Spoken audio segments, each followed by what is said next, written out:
ये कि अब ये नया वक्फ बिल आने जा रहा है, क्या ये रिफॉर्म के लिए है या फिर ये मुसलमानों को ठीक करने के लिए, उन्हें टाइट करने के लिए? वीरेंद्र सिंह जी। ब्रजेश जी, आज बहुत महत्वपूर्ण दिन है, चूंकि ईद का दिन है और भाईचारे का दिन है। होली की तरह ही ये ईद का त्यौहार होता है, गले मिलकर दुश्मनों से भी लोग गले मिलते हैं अपने। लेकिन चूंकि ऐसे वक्त में ये मामला गरमाया है, जो कहा जाए तो मुसलमानों को एक तरफ तो सरकार ने ईद की बड़ी गिफ्ट दी है कई 32 लाख घरों में, और दूसरी ओर आज ये वक्फ बिल को लेकर भी चर्चाएं हो रही हैं। 1-2 दिन में वो आने वाला है। ये ठीक उसी तरह से है जैसे जब कोई कुम्हार ऊपर से घड़े को पीटता रहता है, नीचे से हाथ लगाए रहता है कि ईदी भी बांटो, ऊपर से पीटते भी रहो। तो ये उसी तरह का मामला हो गया है। भारत में जो वक्फ है, वो जमीनें हैं, वो इस उद्देश्य से दी गई थी, नेक उद्देश्य था उसके पीछे, नेक काम करने के लिए। हमारे यहाँ जो बुजुर्ग थे उनके अंदर इतनी उदारता थी कि वो इस्लाम के एक बंदोबस्त उन्होंने बनाया और उस बंदोबस्त में समाज की भलाई के लिए अपनी जमीनें दान की। लेकिन अब आज उन्हीं दान वाली जमीनों पर बिल आ रहा है। क्योंकि लूट खसोट भी बहुत हुई और कुछ लोगों को सबक भी सिखाना है। इस बिल के पीछे आप कई सारे उद्देश्य देख सकते हैं, लेकिन सियासत है, उसकी अपनी कहानी है जी। वो घाव भरने नहीं देती, नमक छिड़कने के लिए बैठी रहती है। वो अपना निशाना साध रही है।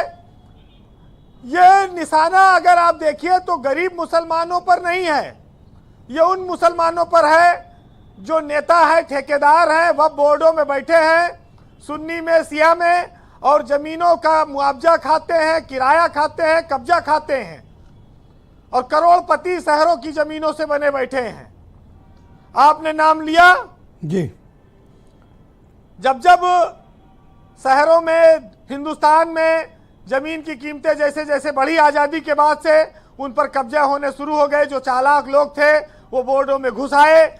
जुफर फारूकी उसका उदाहरण है।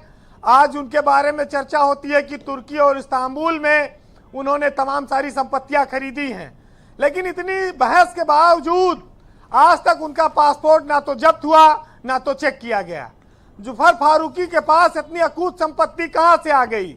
20 सालों से जो सुन्नी बोर्ड के उत्तर प्रदेश में अध्यक्ष हैं। जो काम परोपकार के लिए अल्लाह के नाम पर शुरू किया गया था, उस परोपकार को धन पैदा करने का साधन बना लिया, मनमाना इस्तेमाल होने लगा। और ये इसका इस्तेमाल 1995 का जो वक्फ बोर्ड एक्ट है, जो इन बोर्डों को असीमित ताकत देता है, उसका इन लोगों ने दुरुपयोग किया। और आज इसीलिए बहस हो रही है। ब्रजेश जी, एक बात उठती है कि जब हिंदुओं की जमीन को नजूल में घोषित किया जा सकता है, तो वक्फ बोर्ड की कुछ जमीनों को सरकार के कंट्रोल में या कानून के कंट्रोल में क्यों नहीं लाया जा सकता? कोई भी धार्मिक ट्रस्ट हो, वो कमाई का साधन तो है नहीं जी, वो समाज के हित के लिए बना है। तो जो नया एक्ट है, अगर जमीन का विवाद का निपटारा वो अदालत के माध्यम से कहता है करो, तो इसमें बहुत सारे गरीब मुसलमानों को फायदा भी होगा, क्योंकि वो दबंगों से लड़ नहीं पा रहे, बोर्ड के अध्यक्षों से लड़ नहीं पा रहे हैं।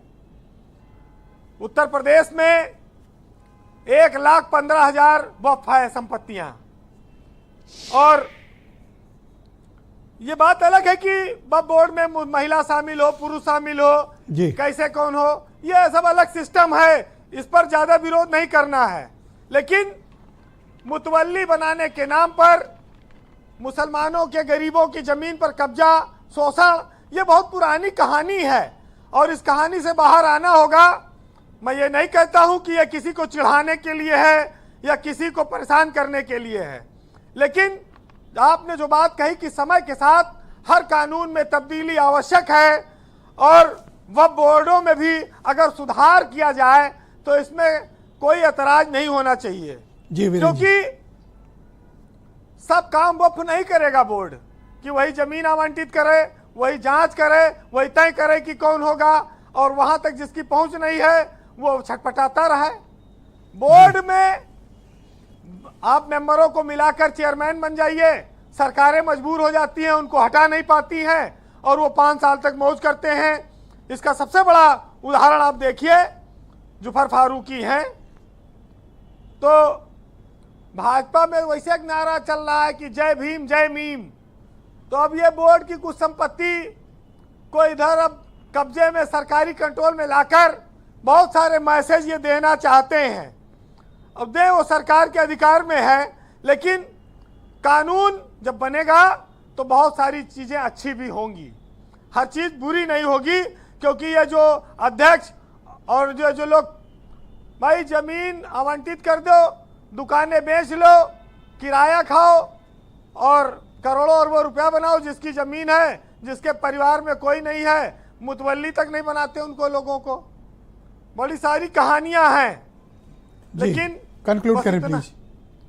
इतना ही कहूंगा कि आपको जिस नाम से जाना जाता है, जिस धर्म से, जिस ईमान से, उसकी अहमियत को समझना होगा। समाज का नेता आपको इसलिए नहीं बनाया गया कि आप उस पद का दुरुपयोग करें और गरीबों की जमीन को लूटें। सुनिएगा कि वक्फ करता रहा वो हसरतों को अपनी इलाही तेरे नाम से, और खुद को रूबरू करवाता है वो सबके सामने अल्लाह के बंदे के नाम से।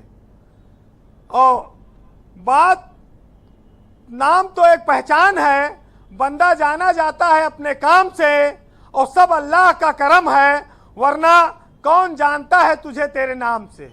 बहुत शुक्रिया वीरेंद्र जी, आपका बहुत बहुत धन्यवाद ग्राउंड जीरो से अपनी ओपिनियन, फीडबैक और ऑब्जर्वेशंस हमें उपलब्ध कराने के लिए। बहनों भाइयों, दूसरा चरण प्रारंभ करते हैं। हीरो वाजपेयी भारतीय जनता पार्टी के प्रवक्ता हैं। वाजपेयी जी, मैं आपसे जानना चाहता हूं कि आप